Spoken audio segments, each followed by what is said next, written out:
While Eric was such a positive force, Ace was going deeper and deeper into seclusion.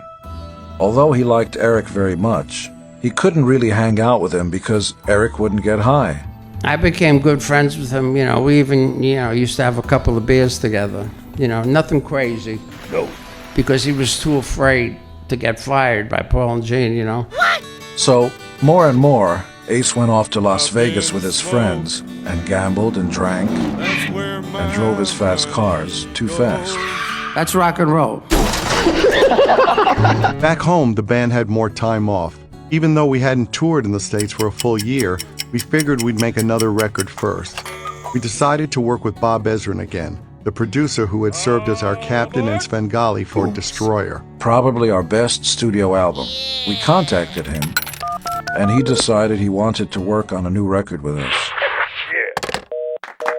The problem was that the stuff we were writing was no better than the songs on Unmasked. In fact, it was probably worse. We'd lost the plot. Oops. My songs were nothing to write home about. Gene's were no better. But then Bob entered the picture, and he floated the idea of a concept album, which really came out of left field. I had some ideas for movies and television shows. From those initial meetings in Hollywood, I came up with the idea for The Elder. I wasn't sure whether it would be a record or a movie. All I knew at first was a line that stuck in my head. When the earth was young, they were already old. Wow. I conceived of a race of immortal beings, energy-based beings, a takeoff of Marvel's Watcher. The more I worked on it, the more I thought this would be a strong movie pitch. What? When Bob Ezrin read my short story, he said, "Well, this is great. We should do a concept record about your short story." Gene quickly bought into it and came up with a generic, vague, typical concept. It was about a kid who was the chosen one. Matter of fact, I think you're gonna like this one. Bill got behind the idea too. Ezrin made this announcement to the band and said we were going to try to make all of our songs fit around this one central idea. Yeah, we were intending it to be some sort of either a full-length feature or a TV show or a special or an animated thing, whatever. Because the music is basically like a soundtrack for a movie. Let's put out an album that makes a statement, he told us. One that shows everybody how talented you are. Trying to show people how talented and bright you are is the best way to make an idiot of yourself. And we ended up doing that with flying colors. We put all the songs in the pot and got busy rewriting some lyrics, and soon enough, we had a rough storyline. The work went quickly because we knew what we wanted, our own Tommy. It would be our attempt to woo the critics. Initially, at least, the material for this new album, which ended up being called The Elder, was promising. Looking back, we wanted peer acceptance and critical approval and lost sight of the fact that none of that had mattered to us in the beginning. The people who so vehemently disliked us were more tied up in their own issues than in what kind of music we were making. The fact that the dislike and distaste was so pronounced, almost obsessive, throughout our career should have been a clue that it had little to do with us. But we were clueless and decided to try to elevate ourselves, to separate ourselves from where we had started. We assured ourselves that we would impress a lot of people. Finally, we would make an album that garnered critical acclaim, our masterpiece. This was a first Kiss project where someone, in this case Bob Ezrin, talked the band members into the notion that credibility and respect from critics are as important as the love of the fans. As a result, it was a very serious record for us. We started rehearsing in Ace's home studio in Connecticut, but almost immediately there were problems. The first being that Ace had no intention of leaving Connecticut for Toronto. Also, Ezrin made it clear to Ace that his material was not going to wind up on the album. What? Or at least not very much of it, because it wasn't impressing him. Hey. And Bob himself was having some substance problems. It was a very unhealthy situation for all of us. And it was unfortunate because this was the first record that Eric Carr was going to play on. It was a bit surprising for Eric, I'm sure. He kept playing us a new band called Metallica. He was into stuff like speed metal and thrash way before we were. When he first joined, the band was expecting to do a straight rock and roll record, so he was a little caught off guard. He was not necessarily a big fan of the idea. Poor Eric, this wonderful guy who thought he had joined a hard rock band, was suddenly playing gibberish with a fox costume in his closet. He was completely thrown by this band that had lost its way and was stumbling along a ridiculous path. He wasn't comfortable making explicit objections at that point, but he did express bewilderment and discomfort. "You know, this isn't what I was expecting," he said. But he was never in a position to draw a line in the sand. What? He must have had serious doubts, though. You know, sometimes it's fun, sometimes you fight, and sometimes you disagree about things, but that's just part of a creative process, you know? Eddie Kramer taught me so much about the recording process, miking techniques, using compressors and limiters. And, he used to teach, because I used to take the time to ask him, Paul and Gene would they do finish a part and then they go to another part, let's do the next song. But whenever I got Eddie Kramer alone in the studio, I'd sit with him and I have him explain the board and what every button, what every bell and whistle does. And then eventually I ended up, I had my first big studio when I got that house in Connecticut, and we recorded a lot of the Elder there. It was dug out underground. It was a sub-basement. We dug out a side of a hill. I mean, God, I don't know how many yards of dirt, but I mean, the bulldozers were going for days. And it was all poured concrete, skylight, and then there was just like one concrete wall with a giant glass brick window and a door about 18 feet tall. It was crazy. Bob decided we should move up to Toronto and cut the record there. Also, as much as Paul and I trusted Bob's instincts and supported his idea, Ace opposed it. Ace didn't even travel to Toronto. It's all well and good for him to say in retrospect that he didn't like the musical direction the band was taking, but the fact is that even if we had been doing exactly what he wanted to do musically, he was too wasted to play. He didn't need an excuse to drink. He was a drunk. He was bombed all the time. And then after a while, we moved up to Canada. We were recording it up at Bob Ezrin's place, the producer. We went up there to record some tracks, but some of the guitar work I did, I just FedExed them tapes of my solos. I'd have the basic track there, and I'd do the solos in my studio. Finally, I ended up going up there, and we finished the record. He wouldn't go up to Toronto and said he would phone in his solo. As it turned out, whenever Ace appears on that record, it's as a result of that process. Copies of the 24-track masters were flown to his home studio in Connecticut. At home, he put down a number of different solos, and then it was up to Bob, when it was flown back to Toronto, to figure out which solos to use, or whether, as happened in some cases, another guitar player should be brought in.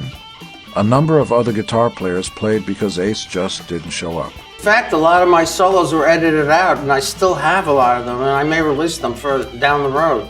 Even though I wasn't involved with the concept, I still wanted to be a part of it. Gene, Eric, and I moved to Toronto in March 1981 to work on the album. Bob wanted to do it on his home turf. We didn't know at first, but his drug habit was now dictating his choice of location. As work trudged on, Bob's substance problems became so acute he didn't show up either. I had always been aware that Bob had a drug problem, but he had managed it in the past. Now his 24/7 cocaine use had taken on epic proportions. The captain abandoned ship. He was supposed to serve as the visionary behind the concept, and all we were getting were notes sent to the studio by messenger after Bob listened to cassettes we sent to his home. Eventually, we got so far behind in the production that Gene and I started working simultaneously in 2 separate studios, both of us sending tapes to Bob and getting back notes, doing the whole thing piecemeal. We had virtually no idea what the other guy was doing, and we couldn't reach Bob on the phone. His wife relayed messages because Bob was too fucked up to get to the phone. Eric showed us that he was leagues beyond Peter by teaching himself how to play guitar and co-writing a song I helped him with called Under the Rose. He became a real contributing member of the band, even to the point of dealing with the facts of Kiss life. For example, I had written a song called I, one of whose lines was, "I don't need to get wasted, it only holds me down, 'cause I got a will of my own and the guts to stand alone." The chorus went, "Because I believe in me." That had always been my philosophy, so I decided to write a song about it. I was excited about recording I. But Ezrin didn't feel that Eric's drumming was cutting it on that song, and he brought in a session player.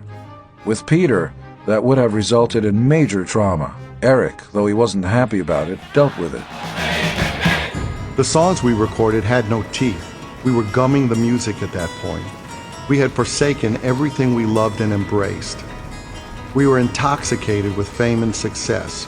We were no longer the band everyone loved, and clearly we didn't love that band anymore either. How else to explain the way we veered away from what we did? For a band like ours to be doing something like Music from the Elder truly reeked of the little Stonehenge coming down on the stage during This Is Spinal Tap. If only we had realized. The Elder came at a strange time in the band's history. For starters, we were no longer with Casablanca Records. Neil Bogart had been bought out by Polygram, and we went from recording for a label where we had a personal relationship with the president to recording for a large entity called Polygram with an enormous staff. We felt lost. When we were finally finished in September, we went back to New York. If I played the tape for anyone at my apartment, I insisted on silence, as if I was exposing them to brilliance and they had to sit through the entire thing straight through. For the cover, we intended to use my hand instead of a model's hand. But the day before the photo shoot, I slammed my finger in a window and had a purple nail that had to be retouched. This should have been an omen. The Elder was, when it first came out, and for a long time, was not a very popular album, with the fans because it was such a different kind of thing for us. Music from the Elder. Elder wasn't a bad record. I've always said this, when people talk to me about the Elder. It's not that the Elder was a bad record, it was the wrong record for that period of time. I think people were expecting something more like Creatures of the Night, but when Paul, Gene, and Bob said to me, let's do this concept record about, this old guy, and it was never really, they never really defined the thing. It was just some kind of weird thing. It's very, very different than anything else that Kiss has ever done. I know a lot of people, were shocked by it, so was I. But it's a great album. There's a lot of good material on it. I can't say any more than that. Unfortunately, all the work that went into The Elder seemed to be for nothing. What? We had a record that, for the first time, bombed so badly, it didn't even go gold. I don't know. I was getting high a lot in those days, and but I just didn't think that the whole concept of the Elder was the right feel. The reaction at the end of the listening session was like the audience when they heard Springtime for Hitler from the producers. Mouths wide open.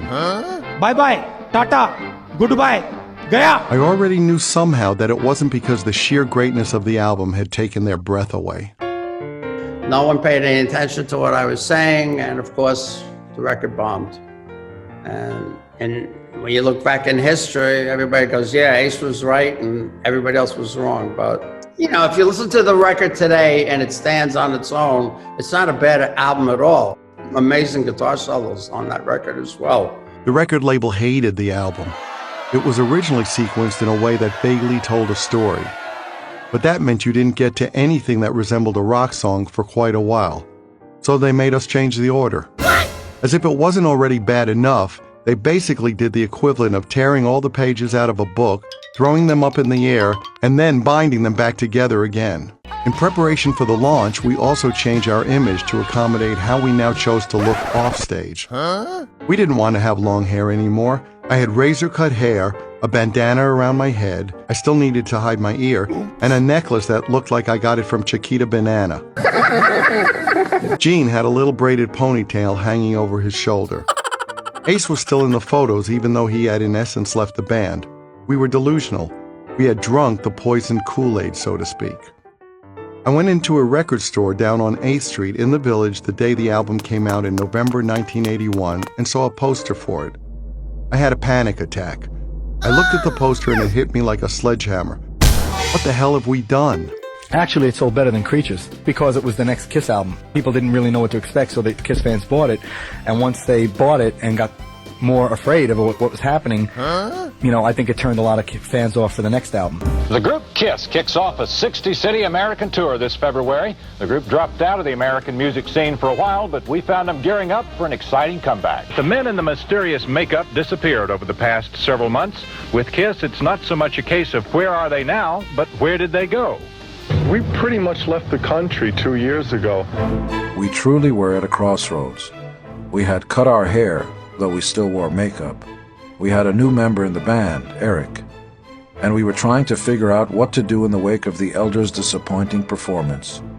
We were not going to tour with a record that didn't sell, so we turned our attention to television and videos. And now, from our studios in the heartbeat of New York City, Times Square. Oh, my. Oh, no! Look who came through the funny door! Hello? The top.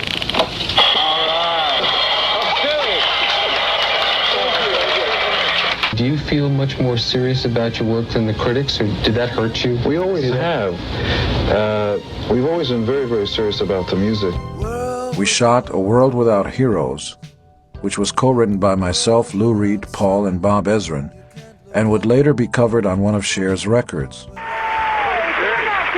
Please welcome KISS!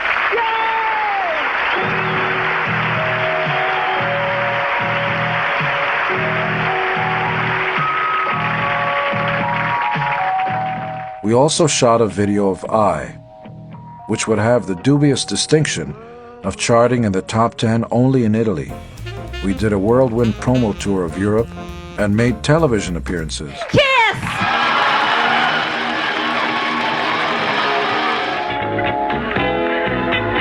Hello, I'm Mary Terrell, and thanks to Tab Hunter for making tonight's show so special. And to KISS for being so very, very KISS. Join us next. We then went to Mexico City, where KISS was huge. Yo quisiera que pudieran hacer algunas preguntas We nuestros love fans, you anyway, nuestros but we admiradores. sure would love to find out. Claro que te queremos mucho, Jimmy, pero ¿podría? On the way into the city, the limo was playing one of 4 different radio stations that had KISS radio programs. Programs that did nothing but play KISS songs and interviews for 4 hours. At the Mexico City Hotel, we were feted by the Mexican record company. We were given gold record awards and hosted the press in full KISS makeup. Ace took the opportunity to piss into a large bottle and put it next to the other bottles of champagne. But though it was a funny moment, it signaled what was about to happen.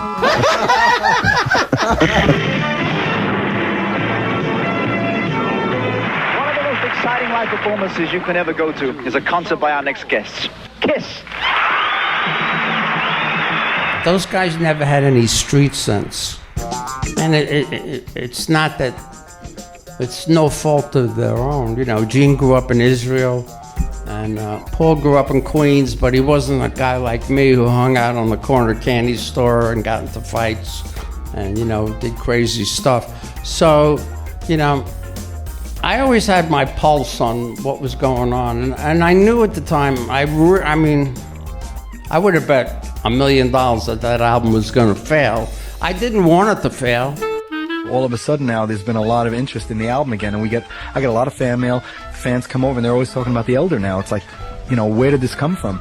So I guess people are kind of rediscovering it, and just now that it's like an older album, it's not like what's happening now. You can just put it on and listen to it and say, well, you know, this is really cool, and not worry about what the direction of the band was going to be. That was the problem at that point, that it scared probably a lot of fans that were already worried as to what was going to happen to KISS after Peter left. It's like, oh my God, you know, Peter's gone, that's the end of the band, okay?